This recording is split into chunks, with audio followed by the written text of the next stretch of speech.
waaw preuve yi day génn. preuve yi wan naa la ko de. wan naa la ko. yan ñoom groupe lañ yor te yow YouTube nga yor. preuve ñun moom suñuy preuve mooy vie yi rek. émission ya fay am heure yi. mais nag seen i preuve ñoom tamit li ñuy imprimer yi xëy di ko jaay ci journal. journal yi mi ngi si WhatsApp bi de. waaw dañuy jaay la. waaw si WhatsApp bi léegi lañ koy dugal jaay ñu ko de. journal télé web lépp ñu yor ko. ñun daal ñoo yem amuñu si aide de la presse bi ñu nit amuñu. ñoom amuñu ñun amuñu. ñoo yem rek. ñee sax leen raw ndax am nañ ci aide bi joxe hélas. alaaji waaw. noo gisee li nga xam ne moo guerre des médias la xaw ma daal lu mu ci mën a doon en tout cas buri moom sës na leen ci miir bi. ba léegi d'accordul ñoom li ñu wax nee na leen bu fekkee li ngeen wax du dëgg li ma wax du dëgg tëggaat leen émission bi. man de man bi ñuy leeral la ñuy lëndëmal ci man de dara leeru ci man. ni ñuy leeralee. wane dat yi émission bi dat yooyu yëpp mën nañ koo def dat dat yëpp Assane mën nañ koo def. déedéet dañ ko jaral. dati WhatsApp yi dat yëpp mën nañ ko bañ a mën a def. datu WhatsApp Assane yow kon. ba teg audio jàmbur teg audio jàmbur audio yi ñoom même. non audio yi envoyé ma audio yomb na. audio yi moom mën nañ ko. yëpp waaye lépp datu mën nañ koo def. dat bi ñu ko envoyé mbind ni ko avertir. lépp mën na ko def. parce que li tax ma wax la ne la bi ñuy leeral la lëndëm ci man. ñoom bi ñuy ñëw dañoo mel ni di kuy def émission ba ci yàgg yëf yi ñu war a tontu noonu quoi maanaam mel ni programme wuñ ko. tontu si jaww ji.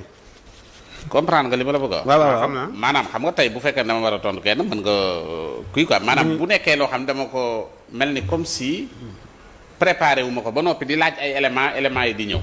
waaw ngay wax ñuy illustrer. ñu lay illustrer ay éléments. kon foofu rek doute le fait que ñu bëgg laa sëlam ci noonu da nga mën nga douter ci li nga xamante ni bi moom lañ lay wan. parce que loolu mën na si naan dañ koo defar ba pare.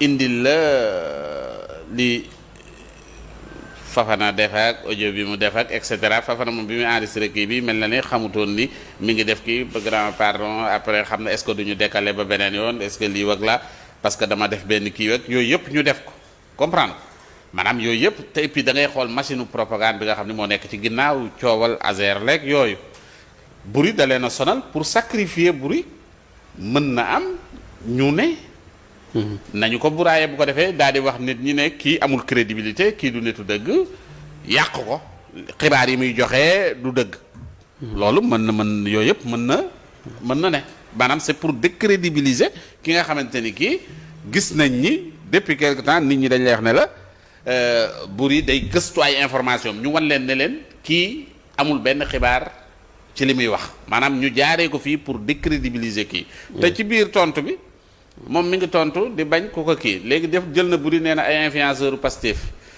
tuddeewu ko sax journaliste way comprendre nee nañ ay influenceur Pastef te journaliste la bu def formation comme ñoom influenceur kii lañ xanaa APR xanaa kon kañ lañ wax ñoom it ne ay influenceur APR waaw ñaari influenceurs yu xuloo ko bu fekkee ne ñoom dañu wax ni kii c'est parce que li muy wax dafa favorable ci Pastef ñoom it li ñuy wax dafa favorable ci APR à chaque fois bu ñu toogee kon ñoom it influenceur u APR lañ donc dama la bëgg a xamal ne la Assane gis nga booy technicien yii dat yéeg yépp mën nañ la ko defal waaw WhatsApp moom balaa ngoone da nga gis ko ko def sax moom ma ne danañ la ko defal laa lay wax ni wan la ko c'est que lii ñu indi ne moom mooy seen preuve ay dat yu yàgg seen preuve yi man du preuve ci man gëwuma ko déedéet parce que ba pare su ma juumul audio bi ñu teg sax daa mel ni Serif envoyé mais benn audio boobu képp moo fa ne. non mbind yi laa dat yi dañu wax naan la dati kii doon na ko marqué nii dat yi.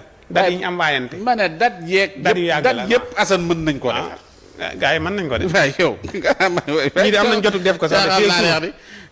xala damay ragal sax.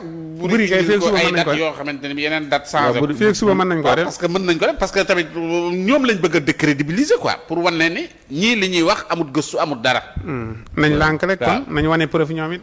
waaw moom kay neen leen tëggaat leen ko rek.